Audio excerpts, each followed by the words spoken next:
The Magical Garden of Medina, Khalila, and Alyasa. Once upon a time, in a small home nestled by green hills, lived three wonderful siblings. There was Medina, 6 years old. She was clever and caring, always full of ideas. Then came Khalila, 5 years old, joyful, curious, and full of giggles. And their little brother, Alyasa, just 2, tiny, playful, and always running behind them with a toy in his hand. One sunny morning, Medina looked out the window and gasped, "Khalila, Alyasa, come see! The garden gate, it's glowing." Khalila rushed over. "It looks like magic!" Alyasa pointed with wide eyes. "Gow," he said with a giggle.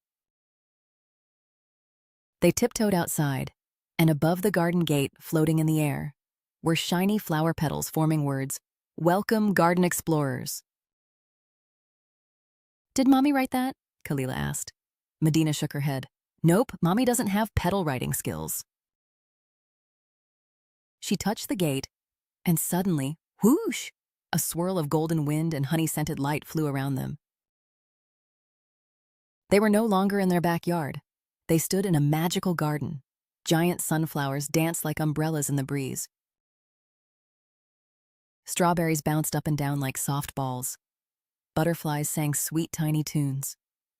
"Subhanallah," Medina whispered. "This place is amazing." Just then, a tiny voice giggled. "Hello there!" The kids looked up. A ladybug with a crown and little glasses floated above them. "I'm Professor Lady Buggins," said the ladybug. "You've been chosen to help our garden."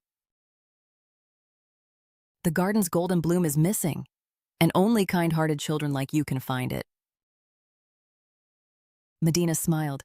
"We can help," Khalila clapped. "We're explorer siblings."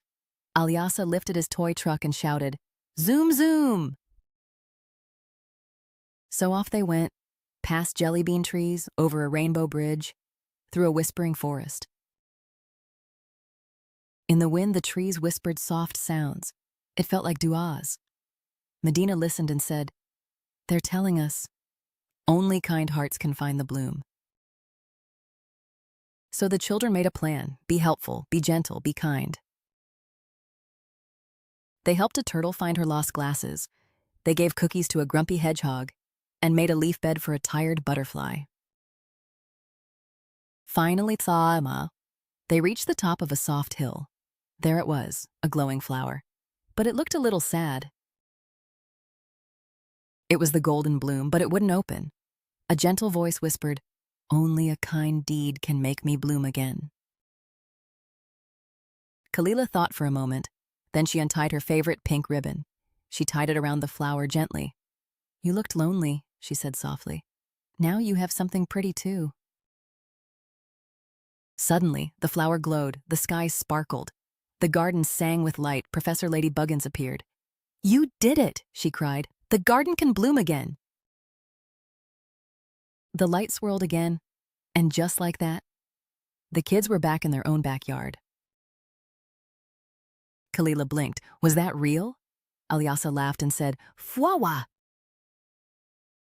Medina opened her hand, and inside was a glowing golden petal. She smiled. "Even if it was a dream, I think it changed us." That night, the three siblings cuddled close under their blanket, and just before they drifted off to sleep, a soft whisper filled the air. "Thank you, little hearts, for making the world bloom." And that was the magical journey of Medina, Khalila, and Alyasa. Good night, my little adventurers. Sleep tight. And always remember, kindness makes the world bloom. Assalamu alaikum and sweet dreams.